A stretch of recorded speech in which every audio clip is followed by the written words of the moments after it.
সৰু সৰু ল'ৰা ছোৱালীয়ে মোবাইল চাওঁতে হিন্দু মুছলিম মূৰত সোমাওঁতে মানুহৰ প্ৰতি ঘৃণা এটা হৈ যাবগে। তাৰ কাৰণে আপুনি ৰেছপনচিবিলিটি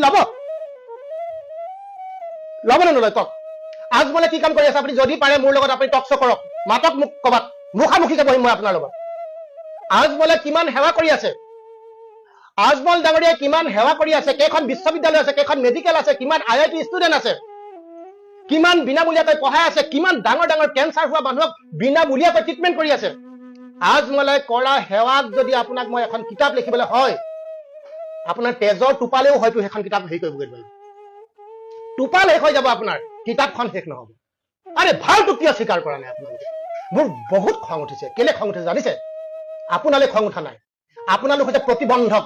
সমাজখনক শুদ্ধ সত্য মহৎ পথেৰে মানৱ দৰদী ঈশ্বৰ পুৰুষ মই কলো আজমলক। আপুনি ৰাজনীতিৰ দিশটো নানিব, কৰ্মটো আনক। তেওঁ বৰ্তমান যিসকল আমাৰ বানপীড়িত ৰাইজক সহায় কৰা কৰ্মটো আনক। তেওঁ তিল মাত্ৰ ভবা নাছিলে। আপুনি ভালকে আপুনি চিন্তা কৰিব, শুই থাকোতে অকলে তিল মাত্ৰ ৰাজনৈতিক তেওঁ মুনাফা আদায় কৰিবলৈ তেওঁ ভবা নাছিলে। হৈ গল। সেইদিনা তেওঁ কৈছে যে কথা কওঁ কিবা এটা, পটককে ৰাজনীতি টান খাই যায় দেই, সাৱধান।